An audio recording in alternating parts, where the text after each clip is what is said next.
Hallo zu diesem neuen Video von uns. Ich muss gleich vorweg sagen, es wird sehr anders als unsere bisherigen Videos. Es wird weder ein wirklicher Reisevlog noch ein Vorbereitungsvideo, denn ursprünglich sollten wir morgen nach Polen fahren, um die Upgrades an Jimmy in Angriff zu nehmen. In der Zwischenzeit hat sich aber relativ spontan ergeben, dass wir die Fahrt gleich nutzen. Und ja, wir haben somit mit 2 Freunden, die eine unglaubliche Summe an Geld gesammelt haben, über Leute, die was beisteuern wollen, ja, waren wir heute einkaufen in der Früh im Großmarkt und haben im Wert von 2000 Euro Babynahrung, Windeln, Hygieneprodukte und auch einige Sachen an Ernährung gekauft und auch nochmal etwa 1000 Euro von medizinischem Material, und das bringen wir nach Polen. Und ja, da wird dann eine Organisation das weiterverteilen. Ein Teil bleibt da, ein Teil geht in die Ukraine. Aber ja, wir fanden jetzt einfach, das ist ein wichtiges Thema und es bewegt viele von uns und darum wollen wir das eben auch teilen. Jetzt müssen wir aber als erstes mal den Van wieder ausladen, denn wir wollen es ein bisschen umschlichten für die Fahrt und ein paar Dinge von uns müssen ja auch noch drin Platz haben.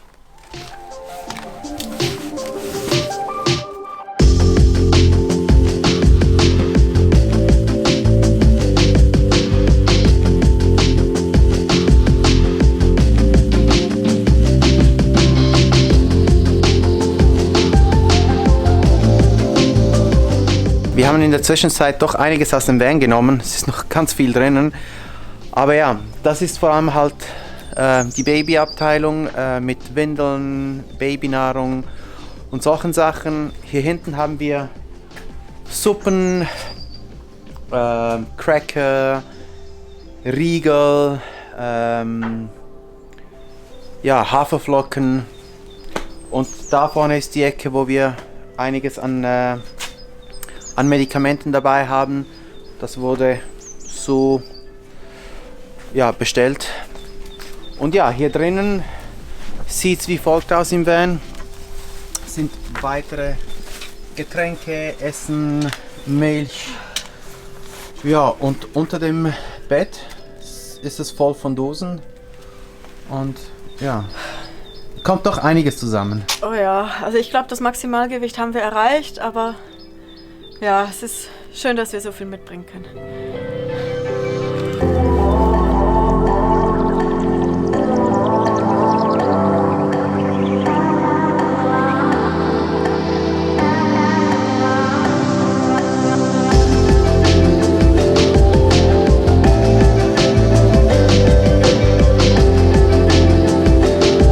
Es ist schon ganz schön voll, aber da draußen sind noch ganz schön viele Windeln.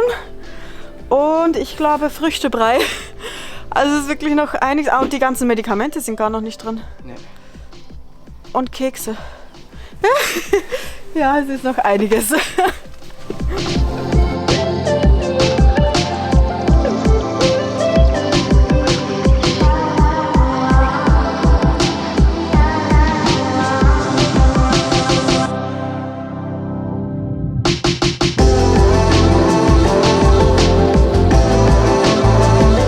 Wir haben es geschafft. Der Van ist komplett voll, also so gut wie es geht, weil sonst alles Höhere würde schon nach vorne fliegen, wenn wir bremsen. Also ja, es freut mich, dass wir so viel mitbringen können. Ich glaube, ich habe es schon mal gesagt, aber es freut mich wirklich. Und ja, jetzt müssen wir noch unsere 5 Sachen einpacken, aber die kommen dann, das ist eine einfache Tasche oben drauf, das geht. Dann können wir bald losfahren. Morgen ganz früh soll es losgehen.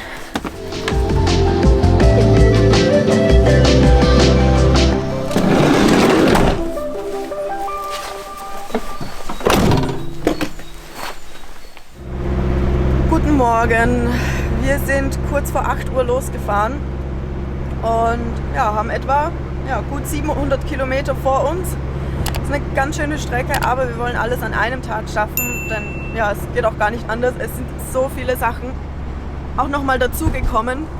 Wir haben gestern mit Freunden und Familien darüber gesprochen, dass wir eben nach Polen fahren und das auch auf Instagram geteilt. Und da kam nochmal so viel zusammen, dass wir nochmal einkaufen gehen mussten oder konnten und eben der Van wirklich rappevoll ist. Ist aber auch umso schöner, denn ja, wir hatten ja dasselbe Problem. Wir haben uns gemeldet bei größeren Organisationen, aber da gibt es halt schon sehr viele Freiwillige, die sich melden.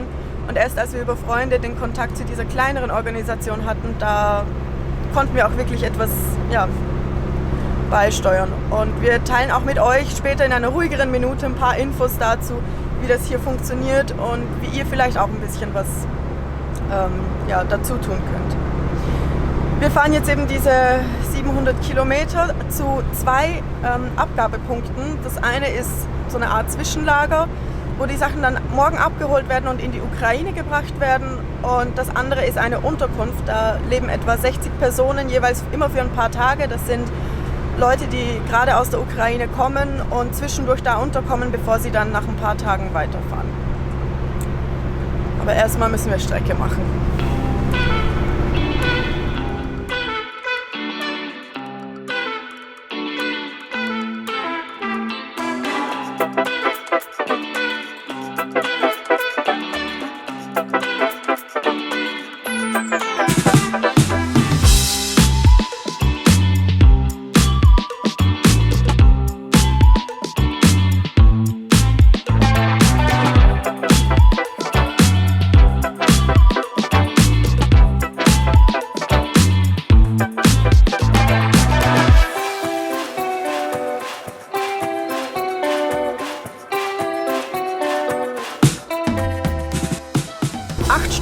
Und etwa 700 Kilometer später sind wir fast an unserem ersten Abgabeort angekommen. Wir sind hier bei Rzeszów und fahren gerade von der Autobahn ab.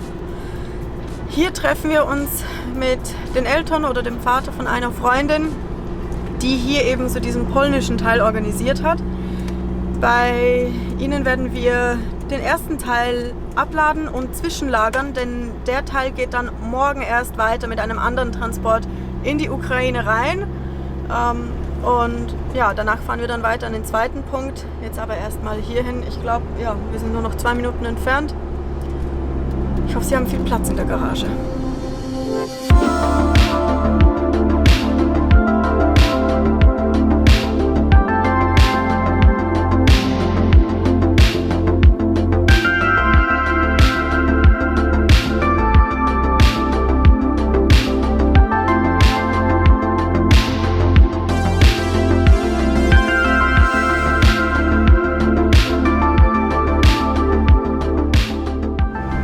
Die ersten Sachen haben wir abgeladen. Wir hatten ja die Eltern von unserer Freundin das letzte Mal im Oktober gesehen, bei ihrer Hochzeit im Oktober. Und es war richtig schön, auch sie wieder zu sehen, wenn auch die Umstände natürlich sehr tragisch sind. Also sie haben uns auch noch auf einen Kaffee reingebeten, das konnten wir natürlich nicht ablehnen. Und darum ist es jetzt auch schon etwas dunkel geworden. Wir fahren jetzt aber noch zu diesem zweiten Ort. Ich weiß nicht, ob ich das erwähnt habe, das ist nämlich eine Unterkunft für Ukrainer, vor allem Frauen und Kinder, die da zwischen landen oder für ein paar Tage da sind, bevor sie dann weiterfahren. Das ist eigentlich so eine Durchgangsstelle und da bringen wir jetzt den Rest der Sachen hin. Ich weiß nicht, wie viel wir davon aufnehmen können, wenn es jetzt dunkel wird, aber ja, wir werden einfach sehen müssen.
This is the end. This is the end. Okay.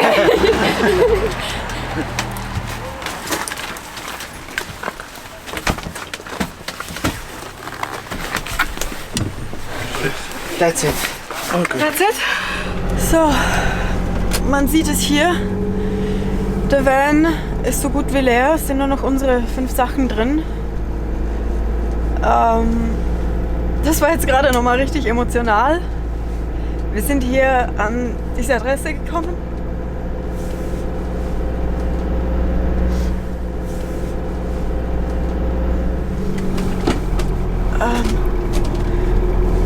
Wir sind hier angekommen und irgendwie ging alles mega schnell. Also erst mussten wir uns verständigen, damit wir wissen, mit wem wir, also ja, wie wir das halt ausladen können und alles. Und dann kamen 5 Leute und haben alle geholfen und das haben wir alles rausgetragen. Es war nochmal richtig viel. Und das ist ja eine Unterkunft, wo 60 Personen untergekommen sind. Es sind vor allem Frauen mit ihren Kindern. Und ja, das war irgendwie schon krass, das so zu sehen. Es war richtig schön, dass sie da eine Spielecke hatten, die sie eingerichtet hatten. Und sie haben gerade auch getischt fürs Abendessen. Das war irgendwie schön so zu sehen. Aber auf der anderen Seite, jetzt wo das alles so schnell vorüber war, kommt das irgendwie doch auf einen runter. Und ja, Roberto hat dann auch noch einen Teddy da gelassen, den er von seiner Mama bekommen hat, als er im Spital war. Und das ist halt irgendwie so eine Sache, wenn man was weitergeben kann, das einem selbst geholfen hat und dann hofft man, dass es jemand anderem hilft, auch wenn es so eine Kleinigkeit ist. Komm. Ja, ich hatte eigentlich nicht vor zu heulen. Ja, willst du noch was sagen? Ich glaube nicht heute. Ja, ich glaube, wir fahren jetzt an unseren Schlafplatz. Wir kennen hier ja schon einen vom letzten Mal. Und dann sehen wir uns einfach morgen wieder. Guten Morgen. Ja, der gestrige Tag, der war schon ziemlich verrückt. Eigentlich die letzten paar Tage. Und ja, gestern Abend ist es einfach so über uns hergefallen, die ganzen Emotionen und ja, war nicht ganz einfach, vor allem da beim Haus und als wir weggefahren sind. Ja, wie gesagt, wir konnten das gar nicht richtig verarbeiten, denn das Ganze, also die ganze Geschichte hier entstand ja per Zufall. Als der Krieg vor einer Woche losging, war für uns klar, ja, wir müssen irgendwie helfen und am besten ja nicht einfach nur Geld zu überweisen, sondern wirklich mit anzupacken, denn ja, wir haben doch einige ukrainische Freunde und ja, die Ukraine ist von Prag nicht wirklich weit weg, es sind etwa 800 Kilometer zur Grenze und da wollten wir einfach helfen. Wir haben einige größere Hilfsorganisationen angeschrieben, aber da ist einfach nichts gekommen. Und ja, per Zufall dann am Freitag über eine ehemalige Arbeitskollegin haben wir gesehen, dass hier in Polen, dass ihr Vater vor allem ziemlich viel hilft und mit einer Organisation zusammenarbeitet, einer kleinen privaten Organisation. Und durch sie sind wir dann mit James in Kontakt getreten, der dann mit uns am Samstag, einfach einen Tag später, für über 2000 Euro einkaufen war. Zusätzlich haben wir für über 1000 Euro medizinische Sachen eingekauft. Und ja, dazu kamen noch von Verwandten, Familie und von Freunden nochmals etwa 600 Euro zusammen, also insgesamt vollgepackt sind wir gestern hier nach Rzeszów gefahren und ja, also wie gesagt, vor allem beim Haus, wo die Familien sind, also hauptsächlich Frauen mit Kindern, war schon ziemlich heftig. Also die waren richtig froh, dass wir da was mitgebracht haben, aber man sah ja die ganze Hilflosigkeit von ihnen an, denn sie sind irgendwo in einem fremden Land. Die meisten von ihnen können kein Englisch, keine Sprache, die sie hier in Polen verwenden können und sind so angewiesen auf all die Leute, die versuchen zu helfen. Ja, das Haus gestern war wirklich nur ein Haus, wo sie 1-2 Tage sind, damit sie danach weitergehen können. Ja, irgendwie dieses Video, sehr ein komisches Video auch für uns. Wir wissen nicht richtig, wie mit den ganzen Sachen, wie man damit umgehen soll. Aber wir sind auf jeden Fall dankbar, dass wir so viel Zuspruch jetzt, das Ganze haben wir auch auf Instagram dokumentiert, dass wir so viel Zuspruch dafür bekommen haben, und es war jetzt die richtige Sache, obwohl wir ziemlich im Stress sind für unsere eigenen Vorbereitungen. Aber ja, was ist schon unsere Vorbereitung im Vergleich zu dem, was in der Ukraine passiert? Ja, die Jessie wird euch gleich noch erzählen, was und wie ihr auch mithelfen könnt, wenn ihr könnt. Natürlich muss jeder selbst entscheiden, ja, was er dazu beitragen kann. Wir sind richtig froh, dass wir das machen konnten, durften, mit der Unterstützung von den Organisationen, und dafür nochmals Dankeschön. So, ich laufe jetzt wieder zurück zum Van und mal schauen, was Jessie machen lässt. Wir haben noch kurz was gefrühstückt, denn ja, draußen ist es richtig kalt. Ich musste mich ein wenig aufwärmen, und ja, wie gesagt, es gibt verschiedene Möglichkeiten hier, den Menschen aus der Ukraine zu helfen. Ja, also wir waren ja auch froh um diese Gelegenheit, darum teilen wir das auch gerne mit euch. Also die Leute, mit denen wir jetzt hier zusammengearbeitet haben, das sind alles Privatpersonen, das läuft nicht über eine offizielle Organisation. Umso mehr sieht man aber, wie direkt die Hilfe auch kommt. Also alles das Geld, was gespendet wurde, wird tatsächlich bei den Einkäufen ausgegeben, und das wird 1:1 hierher gebracht. Und darum finden wir das eine tolle Sache. Und ja, also wenn ihr hier gerne auch euch beteiligen möchtet, dann geht das natürlich immer über eine Geldspende. Von diesem Geld kann dann entweder können weitere Hilfsgüter, Sachgüter gekauft werden und hierher gebracht und dann eben in die Ukraine weiter transportiert oder hier für die Unterkünfte aufgewandt werden. Oder in Prag arbeiten unsere Freunde da noch mit einer Organisation zusammen, Dignity, die sich um die Unterbringung von Ukrainer in Tschechien kümmern. Also ich glaube, vielleicht was noch zu erwähnen ist, es ist nicht das Problem, dass die Sachen, dass die Spenden ankommen, sondern dass halt viele Sachgüter, die müssen auch hierher transportiert werden. Deshalb auch ein Aufruf an euch, falls irgendjemand über Prag hier nach Polen fährt, in die Region Rzeszów. Meldet euch, dann gerne geben wir euch den Kontakt von James und Liz weiter. Die würden wahrscheinlich mit euch einkaufen gehen, und dann könnt ihr das direkt hierher bringen und so den Menschen auch hier helfen. Ja, also es ist tatsächlich, das eine sind immer die Geldspenden, und die helfen natürlich auch sehr, auch Geld wird benötigt. Aber es ist auch die Zeit, die Menschen investieren müssen, um hier die Sachen auch voranzubringen. Also man kann nicht noch so viel einkaufen, aber wenn es nicht hier ankommt, dann ist es schwierig. Also, aber es sind auch andere Sachen. Also jetzt mal abgesehen von dem, wo wir hier involviert sind, fragt doch auch in euren Gemeinden oder lokal, seht nach, was es da für kleinere Organisationen auch gibt, wo ihr vielleicht helfen könnt, dass sich die Ukrainer dann zurechtfinden, dass man ihnen bei Amtsgängen hilft oder solche Sachen. Es hat auch schon jemand angeschrieben, dass er dabei hilft, und das ist natürlich eine großartige Sache. Wenn man die Zeit hat und die investieren kann, dann ist das natürlich auch eine große Sache. Wir hatten jetzt das Glück, dass wir halt in Prag waren und uns jetzt einfach die Zeit genommen haben, weil das für uns doch eine wichtige Sache ist. Ja. Es ist klar, dass es nicht so einfach ist, dass man jetzt einfach sich ein paar Tage frei nimmt, um hierher zu fahren. Also genau, also da unbedingt auch jeder so, wie er kann. Genau. Also, und man soll auch nicht vergleichen und nicht über andere urteilen, wie viel sie jetzt gemacht haben oder wie wenig.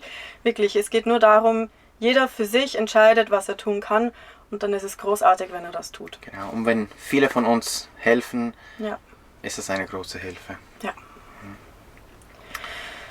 Ja. Wir werden auf jeden Fall alles unten in die Beschreibung hineinpacken. Ja. Falls ihr Fragen habt, falls etwas unklar ist, setzt euch doch direkt mit uns in Verbindung.